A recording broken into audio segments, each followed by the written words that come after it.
అన్నట్టు ఆ గాడిదని కూడా మింగడానికి రమ్మని. ఈ పిల్ల తిట్లు విని 10 రోజుల్లో వాడు పారిపోకుండా చూడు.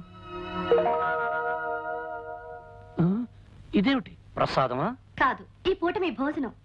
ఇంత కొంచెమా? నేను పాకే రోజుల్లో కూడా ఫుల్ మీల్స్ తినేవాడిని. అందుకే మీకు కొలెస్ట్రాల్ ఎక్కువైంది.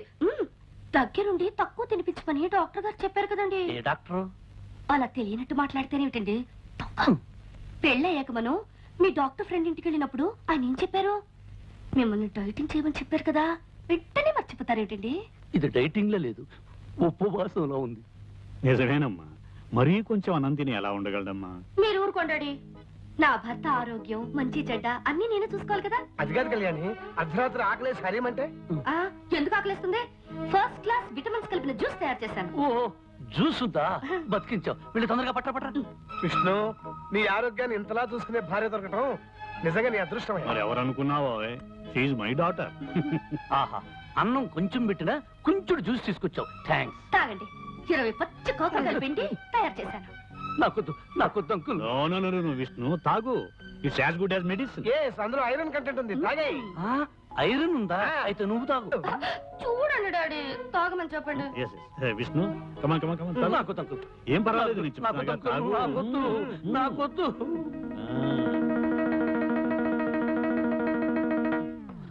నీ ఫేస్ చూస్తుంటే ఇంకో గ్లాస్ లాగించేటట్టున్నావు. ఏమైంది? పచ్చిమిరపకాయ నవిలే మంట. నీకు మంట, నాకు చేదు. పర్వాలేదులే, పడుకోబోయేటప్పుడు బాగా పంచదార వేసుకుని గ్లాసులు పాలు తాగు, సరిపోతుంది. అలాగే అంకుల్. కళ్యాణి, పాలు తీసుకుని రూమ్ కురా.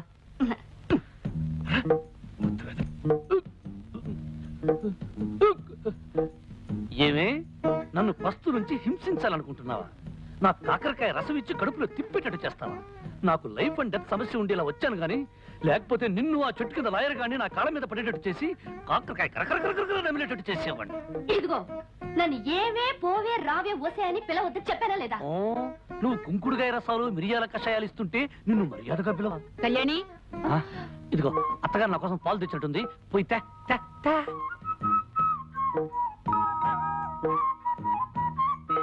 తొందరగా తీసుకురా. నాలుక గొంతు చేతుగా ఉంది, పంచదార ఎక్కువ వేసారో లేదో చూద్దాం. చూస్తా.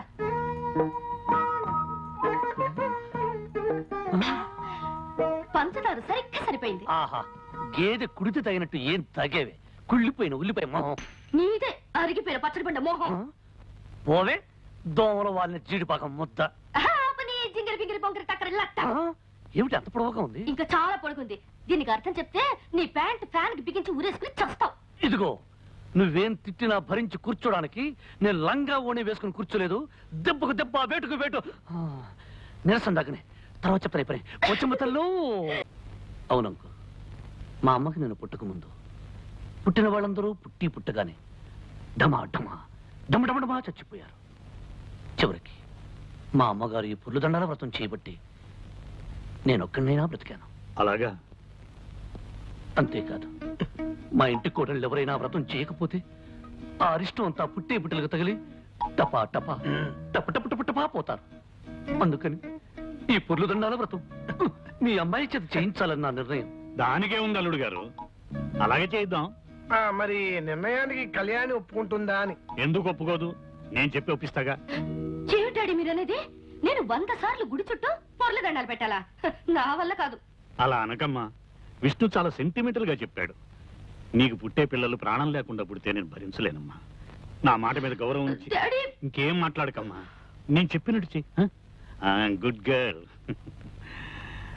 ఆనంద్, అమ్మాయితో అన్ని చెప్పాను, ఒప్పుకుంది. రేపొద్దుటే పొర్లు దండాలకు ఏర్పాటు. అలాగే బాబాయ్ గారు. చూసావా అంకల్, ఆ ప్లాట్ఫామ్ గాడు కావాలని కట్టుకథలు చెప్పి డాడీ నమ్మించి నన్ను రిస్క్ లో పడేస్తాడు. నువ్వు వాడి కడుపు నిండా తిండి పెట్టకపోతే ఏం చేస్తాడు? నీ మీద పగబట్టి నేను ఇలాగే అడిపిస్తాడు. అడ్జస్ట్ అయిపోమ్మా. నువ్వు కాసేపు కళ్ళు మూసుకుని రోడ్డు రోలర్ లాగా 4 సార్లు పొల్లు, నీకు పుణ్యము దక్కుతుంది. మనం ఆడే నాటకం కూడా బయటపడతాం.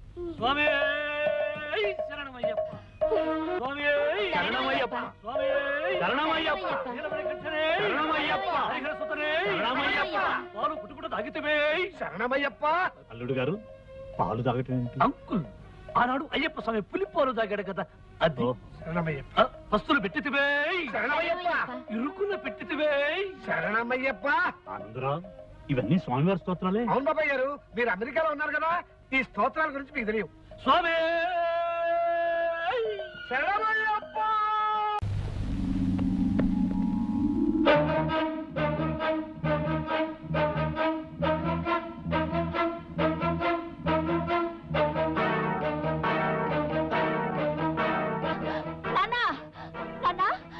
కళ్యాణక మెళ్ళో తాళి పుట్టలేదు. ఏమిటి నువ్వు మాట్లాడేది? నిజమా? అవును నాన్న, కళ్యాణక మెళ్ళో తాళి పుట్టలేదు. ఎంత మంచివారు చెప్పావమ్మా. చాలు, ఈ పాయింట్ చాలు. వెంటనే పథకం రెడీ. ఈ విషయం అన్నయ్యకి చెప్పి ఆ విష్ణు గారు ఆట కట్టి. అన్నయ్య అన్నయ్య అన్నయ్య ఒరే సోములు, అన్నయ్య ఎక్కడరా? అయ్యగారు ఇంట్లో లేరు బాబు. అన్నయ్య అన్నయ్య అన్నయ్య ఎక్కడరా?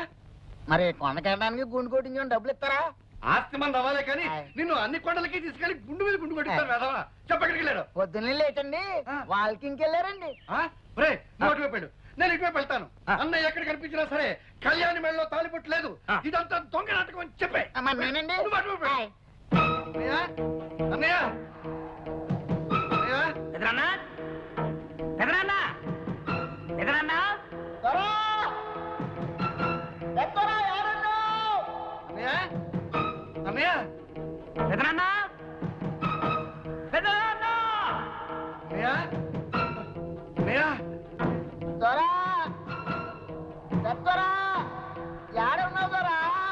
అన్నయ్య నిజం బయటపడిపోయింది.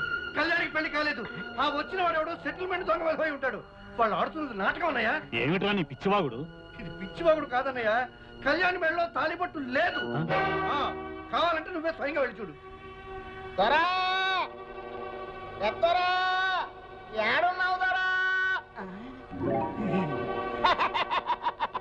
విష్ణుబాబు, నువ్వు దొంగబాబు అన్న విషయం తెలిసిపోయింది. కళ్యాణమ్మ మెళ్ళలో తాలిబొట్టలేదన్న విషయం ఇంట్లో వాళ్ళందరికీ తెలిసిపోయింది. ఈ విషయం పెద్దయ్య గారికి చెప్పడానికి వెళ్తున్నాను. నువ్వు వెంటనే ఊరు వెళ్ళిపోవచ్చు. చెప్తా.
అంకుల్, కురుక్షేత్రం డ్రామాలో పడక సీన్లో శ్రీకృష్ణుడు ఎలా పడుకుంటాడు చూపించమంది. చూపిస్తున్నాను. ఎలా ఉంది పొజిషన్ అంకుల్?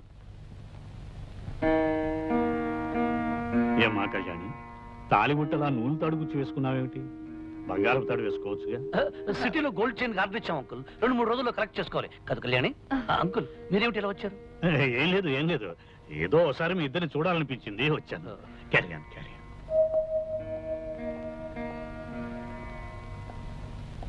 నిజమేమిటో ఇప్పుడు అర్థమైందా అన్నయ్య? అర్థమైందిరా. లేనిపోని కల్పించి కాపురాలు కూరదోసే బుద్ధి మీకు ఇంకా పోలేదని అర్థమైంది. నువ్వు సరిగ్గా చూసా. మీ తండ్రి కొడుకులు ఇద్దరు ఏదైనా పిచ్చాసుపత్రిలో విన్నారుగా, వెళ్ళి చారండి.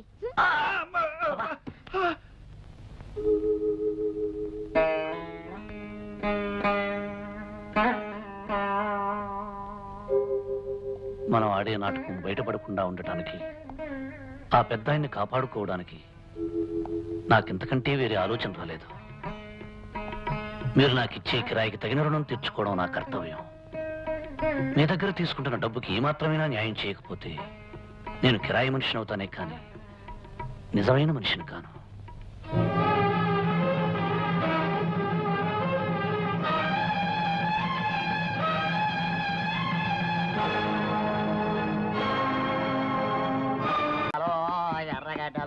ఆ జిల్లేడో చెట్టు కింద పిల్లి మొగ్గలు, ఆ సింగిడి పింగిడి తుంగిడి. నాన్న కళ్యాణి మెడలో తాళలేదని చెప్పడానికి నేను పెదనాన్న దగ్గరికి ఎంత స్పీడ్ గా పరిగెత్తానో తెలుసా? మనం స్పీడ్ గా పరిగెత్తాం సరేరా, కానీ మనకంటే స్పీడ్ గా విష్ణుగాడండి మన పథకంతో చెడగొట్టేశాడే. అసలు వాడికి ఎవరు ఆ చెప్పారు? కొండకి గుండెకి డబ్బులు ఇస్తే నేను చెబుతా. రేయ్, పాట ఆపు చెప్పు. చెప్పంటారా? చెప్పరా. చెప్పనా? విష్ణుకి నేనే చెప్పా. ఏమని చెప్పారా బుజ్జి? కళ్యాణం మెళ్ళలో తాలిబొట్టలేదు, నీ నాటకం బయటపడిపోయింది, నువ్వు తొందరగా పెట్టి బేడా సర్దుకుని ప్రయాణం కట్టేయి అని చెప్పేశాను. ఇప్పుడైనా డబ్బులు ఇస్తారా? నీకు కొండ మీద కాదురా.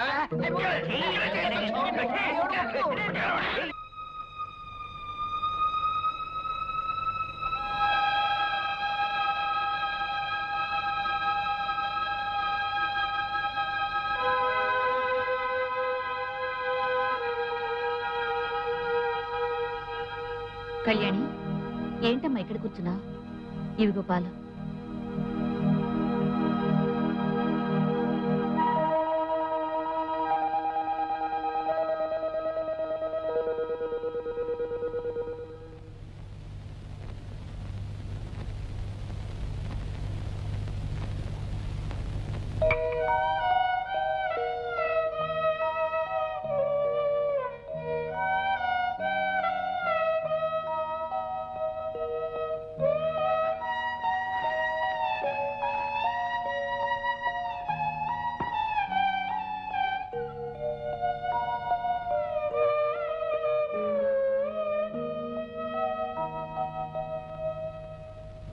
అన్నయ్య కళ్ళకు కనిపించొద్దన్నప్పటి నుంచి ఇలా స్తంభాల చాటున పూలకుండీల చాటున పెరట్లో కూర్చుని అన్నం తినాల్సి వస్తుందిరా.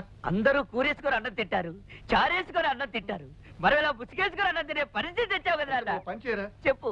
ముసుగు తీసేసి గడ్డి తిను. అబ్బా ఏమండి, అమ్మాయిని చూసేలేని మగపిల్లి వారు ఈ రోజు వస్తున్నారట. వాళ్ళొచ్చి పెద్ద ఆయన్ని కలిసి మీరు చెప్పిన గొప్పలన్నీ అబద్ధాలని చెప్తే ఏమవుతుందో తెలుసా? ఏమవుతుంది? ఏమవుతుందా? ముసుగేసుకుని అన్నం తింటారు కూడా నోరుండదు, నోట్లో చెయ్యి ఉండదు, తలకాయ ఉండదు. నోరు మియ్యరా. పరిస్థితి అంతవరకు రాకుండా మంచి పథకం వేస్తాను. పెళ్లి వారు వస్తున్న కారుకి మధ్యలోనే బ్రేక్ వేసి వాళ్ళని సైంధవుళ్ళ ఆపేస్తాను. డాడీ అప్పనాన్న పితాజీ బాపు. రే, ఏదో ఒక వెరైటీలో పీచాడవరా. బాపు పిలు. పెళ్లి వారి కారు ఎట్నుంచి వస్తుందని నీ ఉద్దేశం? ఎట్నుంచా? ఆ చెట్ల మధ్య నుంచి వస్తుందిరా. ఓహో, పెళ్లి వారి కారు చెట్ల మధ్య నుంచి. కొత్త సన్యాసి కంకిపాడు నుంచి వచ్చా కానీ ఇటు నుంచి వస్తుంది, పట్టణం నుంచి వచ్చా కానీ ఇటు నుంచి వస్తుంది. పెళ్లి వారు పట్టణం నుంచి వస్తారు కనుక ఇటు పక్క నుంచి. అరే, నువ్వు మాట్లాడినట్టు పెళ్లి వారు వెళ్ళిపోతుంది. చెప్పు, పరిగెత్తు. గట్టిగా అరవరా. నాన్సెన్స్. ఏమిటిదంతా? ఈ ఎస్టేటు ఆస్తిపాస్తులు అన్ని తనవేనని వాడు మీతో చెప్పడం, అది మీరు నమ్మి వాడి కూతురుతో పెళ్లికి ముహూర్తం నిశ్చయించుకోవడానికి రావటం చాలా విచిత్రంగా ఉంది. ఎరా, వీళ్ళకి అబద్ధాలు చెప్పి నా కళ్ళు కప్పి ఈ పెళ్లి చేద్దాం అనుకుంటున్నావా? అది కదన్నయ్య, నేను అలా చెప్పడంలో నా ఉద్దేశం. Don't talk.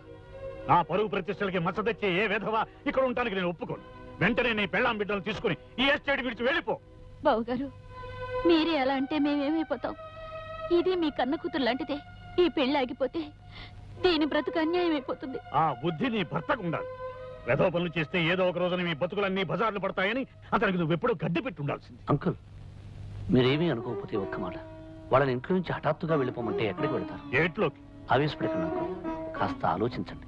మీరు తీసుకున్న నిర్ణయం మీద అమాయకురాలైన ఒక ఆడపిల్ల జీవితం ఆధారపడి ఉంది. వీళ్ళు అబద్ధం చెప్పడం తప్పే కావచ్చు, అందుకు శిక్ష అమ్మాయి పడకూడదు. అయినా కళ్యాణికి నాకు ఇంత ఆస్తి ఎందుకు చెప్పండి? ఈ ఆస్తిలో వాళ్ళకు కొంత వాటా ఇచ్చి ఈ పెళ్లి జరిపించడానికి ఒప్పుకోండి అంకుల్. అంకుల్, విష్ణు చెప్పేది కూడా నిజమే. ఎంత కాదనుకున్నా వాళ్ళు మీకు పరాయి వాళ్ళు కాదుగా.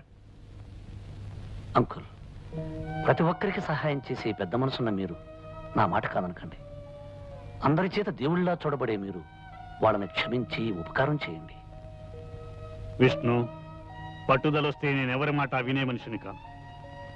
కానీ నీ మంచితనంతో నువ్వు నన్ను ఆకట్టుకున్నావు. నీ మాట కాదనలే. అలాగే లక్ష్మి పెళ్లి జరిపిద్దాం. ప్రామిస్?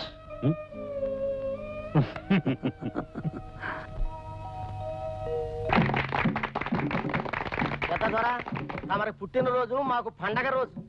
మీరు కలకాలం చల్లగుండాలా. మీ అభిమానానికి కృతజ్ఞుణ్ణి.